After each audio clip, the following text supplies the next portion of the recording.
watching TAG TV.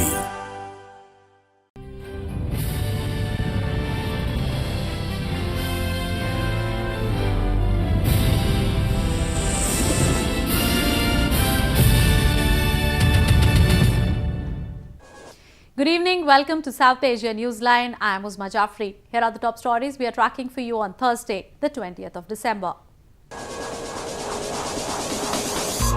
India-Russia hold joint military exercise in northwestern India.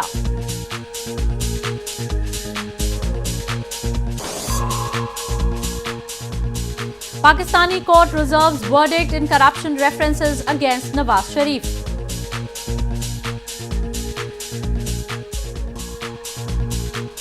And Sri Lankan president names new 30-member cabinet.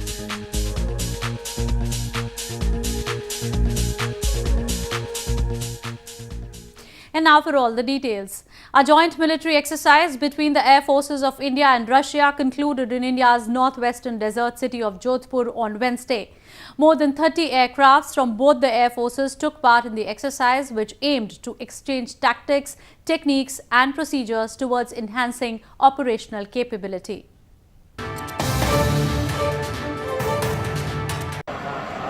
The Air Forces of India and Russia recently participated in a joint military exercise, Avia Indra 2018, in Jodhpur city of India's northwestern Rajasthan province to exchange tactics, techniques and procedures towards enhancing operational capability. The exercise that concluded on Wednesday was aimed at enhancing cooperation and understanding between the Indian Air Force and Russian Federation Aerospace Force in conducting counter-terrorism operations. More than 30 aircrafts from both the air forces took part in the exercise, with the Russian aircrafts Su-30 MKI and Mi-8 being the key fighter jets. That we have been operating the Soviet and then the Russian equipment for quite some time. We have a lot of commonality in equipment between the two air forces, and it is always beneficial for us to exercise with the Air Force, whose country is the original equipment manufacturer for the equipment that we fly, and obviously learn the best practices from them and utilize it in our Air Force. The Russian and Indian Air Forces are enhancing their overall cooperation as part of deepening defense and security ties between the two countries. This was the second edition of the biannual exercise between the two nations, with the first being held in Russia in September this year. In news from Pakistan, an accountability court has reserved its verdict in two remaining corruption references against Pakistan's former Prime Minister Nawaz Sharif. The verdict will be announced on December 24th, the revised deadline set by the Supreme Court to wrap up the cases. An accountability court on Wednesday reserved its verdict on the two remaining corruption references against former Prime Minister Nawaz Sharif for owing assets beyond known sources of income. This came after Sharif's counsel, Khwaja Harris, completed his arguments in the case. The counsel said that Nawaz Sharif has never admitted that he received a salary from Capital FZE and his position in the said company was honorary.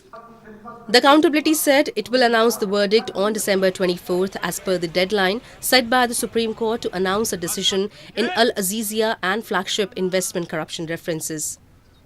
Earlier, 7 extensions to wrap up the corruption references initiated by the National Accountability Bureau were granted by the Apex Court. The Supreme Court had initially set a 6-month deadline to conclude a total of 3 corruption references in the trials, which started in August 2017. Experts and academics recently deliberated upon the legal implications of the China-Pakistan economic corridor during a 2-day conference in Germany. They highlighted that illegally occupied region of Gilgit-Baltistan, from where the CPEC passes, is an integral part of India's Jammu and Kashmir, and neither Pakistan nor China have any legal right to claim over it.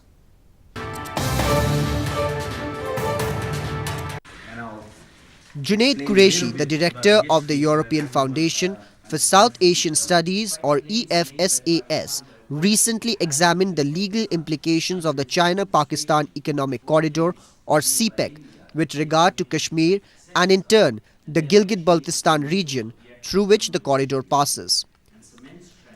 While speaking during a two-day conference of South Asia experts and academics in Germany, Qureshi said that in total disregard for the international norms and practices, Beijing has signed the CPEC, with Pakistan further impeding the resolution of Kashmir issue. Qureshi highlighted the fact that Gilgit-Baltistan, illegally occupied by Pakistan, is an integral part of India's Jammu and Kashmir, and neither Pakistan nor China have any legal right or claim over it.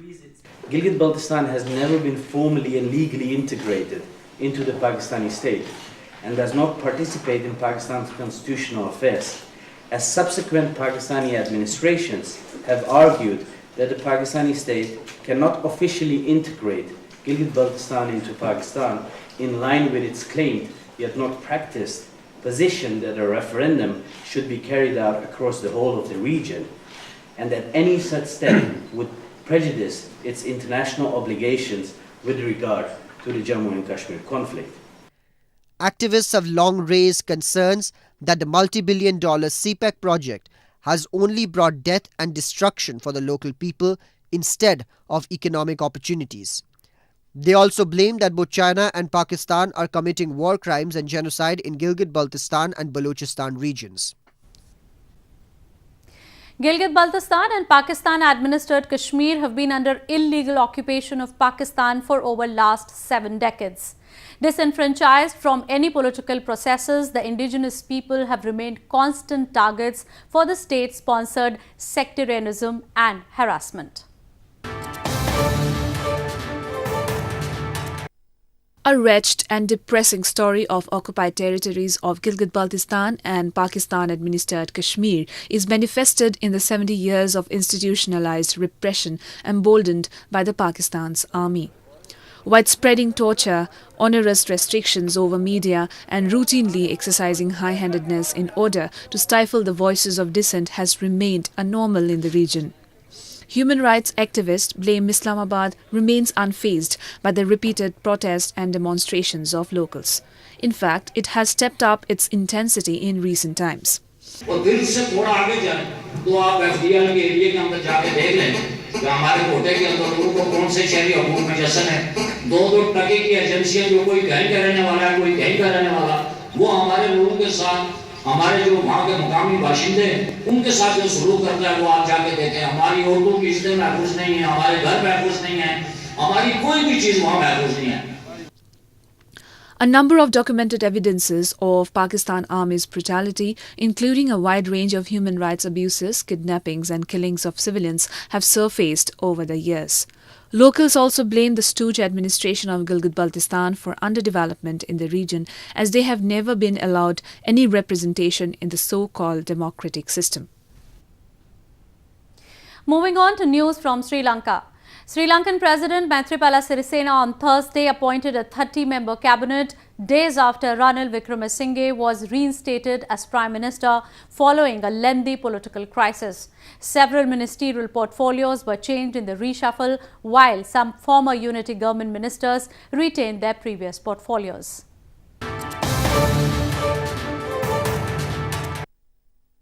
Sri Lankan President Maithripala Sirisena on Thursday appointed a 30-member cabinet in the country, with ministers of United National Front or UNF government being sworn in at the President's Secretariat. This comes a few days after Ranil Wickremesinghe was reinstated as Sri Lanka's Prime Minister, making a remarkable comeback weeks after being ousted under controversial circumstances. Several ministerial portfolios were changed in the reshuffle, while as some former unity government ministers retained their previous portfolios. Mangala Samir Veera was reappointed as Finance Minister of the country as Parliament is considering a temporary budget aimed at avoiding a government shutdown from January 1st. The island nation was marred by a deep political crisis when President Maithripala Sirisena had replaced Wickremesinghe with former President Mahinda Rajapaksa in late October following differences over policy matters and other issues. Indian fishermen were chased away by Sri Lankan Navy for alleged poaching in the island nation's waters, claimed a group of fishermen in India's southern Rameswaram town on Thursday. Fishing resumed after 7 days following cyclone Pethai made landfall in the region.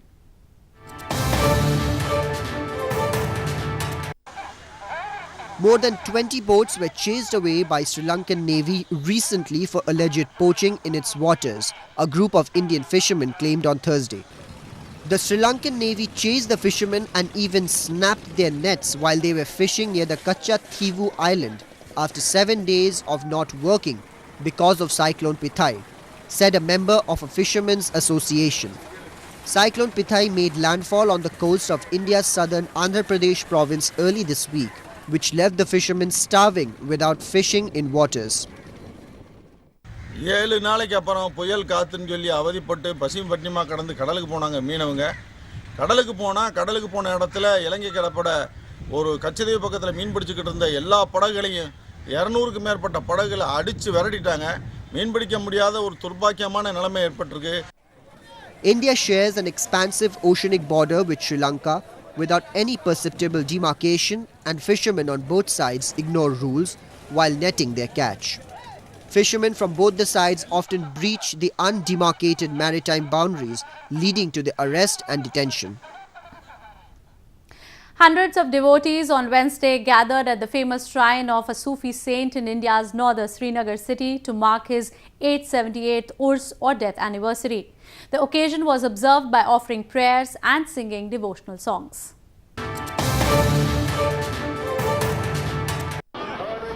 Hundreds of devotees on Wednesday gathered at the shrine of Sufi saint Hazrat Sheikh Abdul Qadir Jilani in India's northern Srinagar city to mark the 878th Urs or death anniversary of the revered saint.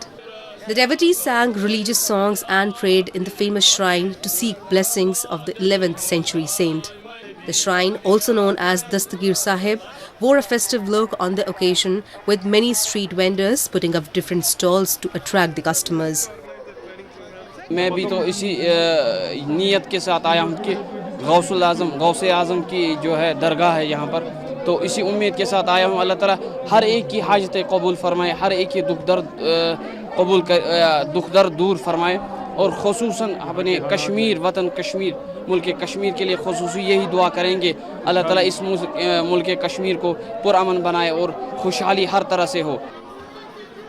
The people of the Kashmir Valley have immense faith in the revered saint who was actually buried in Baghdad, but his important belongings, including his relic, are kept inside the shrine, which are displayed for the devotees once in a year on the occasion of Urs. Hailed as paradise on earth, Kashmir is also known as the valley of Sufis and saints, where many religious preachers belonging to different sects evolved in consonance with each other. An interfaith gathering was organized on Wednesday in India's southern Coimbatore city to promote harmony ahead of the Christmas festival. The event was marked by dialogue on religion, singing of carols, cake cutting and dance performances. In order to promote peace and harmony among people, interfaith leaders in India's southern Coimbatore city celebrated Christmas just few days ahead of the festival. Leaders from different religions, including Hinduism, Islam and Sikhism, took part in the celebrations with full festive spirit organized at the St. Michael's Roman Catholic Latin Cathedral in the city. The event was marked by singing carols, dance performances and cutting and sharing cake. சமயம் என்பது மனிதனை மனிதனாக மனிதனை மாமனிதனாக நன்னெறிப்படுத்துவதற்காக தோற்றுவிக்கப்பட்டது நம்முடைய சமயங்கள். நம்முடைய தமிழிலே சொல்லுகின்ற பொழுது சமயம் என்பது மனிதனை பக்குவப்படுத்துவதற்குரியதாக இருப்பது சமயம் என்று சொல்லுவார்கள். இப்படி பல்வேறு சமயங்கள் தோன்றியிருப்பது மனிதனை அறவழியிலே ஆற்றுப்படுத்துவதற்குரியதாக இருப்பது இந்த சமயங்களாக இருக்கின்றன. Christmas is an annual festival commemorating the birth of Jesus Christ, observed primarily on December 25. The festival is marked as a religious and cultural celebration among billions of people around the world, mainly Christians. Well, that's all we have for you from South Asia this evening. Now our viewers can watch the show on southasianewsline.com. You can also visit us on facebook.com/SAsiaNewsline and follow us on Twitter @SAsiaNewsline. That's all in tonight's edition. We will see you same time tomorrow. Good night.